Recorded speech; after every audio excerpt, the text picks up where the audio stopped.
Hey guys, Mr. Jalapeno here with another episode of Jalapeno Drywall. And on today's project, we're going to be repairing this drywall damage caused by this guy right here.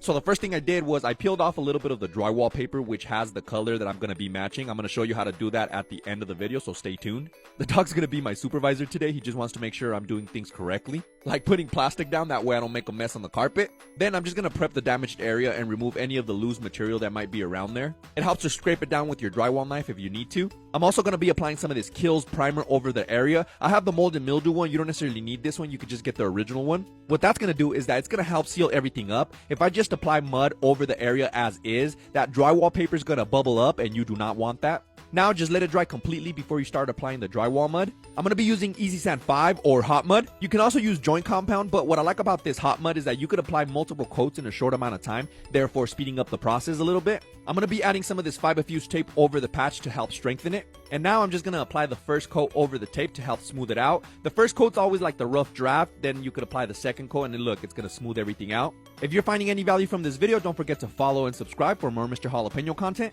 And now just grab a wet rag and wipe off the edge before you start texturing. I'm going to be using these sponges I got on Amazon for the knockdown texture. All you have to do after taking them out of the package is just put them in warm water for about 5 minutes and look, they fluff up like that.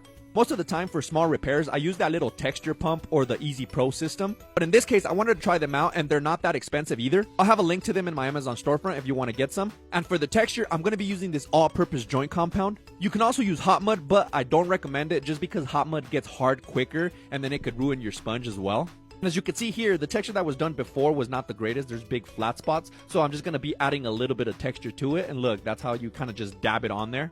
I wouldn't necessarily say this is my first choice for applying knockdown texture, but it does do the job if you ask me. So once you kind of dab it on there, wait about 5 to 10 minutes before you knock it down. I usually use the magic trowel to knock everything down, but instead of buying a new tool, you can also use your drywall knife. Just be careful not to put too much pressure, that way you don't get another flat spot. It actually turned out better than I expected, honestly. I also made sure I cleaned out the joint compound out of the sponge, that way I could use it for future projects. The texture will take a few hours before it dries, but once it dries, scrape any little boogers off or sand any areas that might need to be sanded. And I also recommend to caulk where the wall meets the trim. This is just going to help smooth everything out, that way it doesn't look too rough. It also helps to remove the excess caulk. Remember, we want nice smooth corners, as you can see here.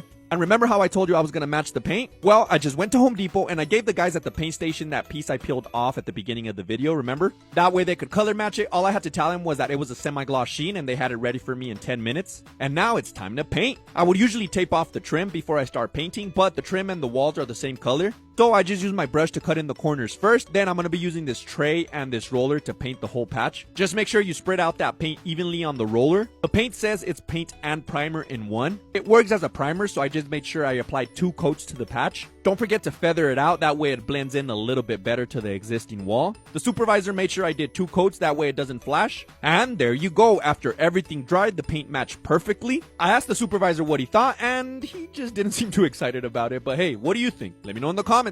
Jalapeno Solutions. Boom!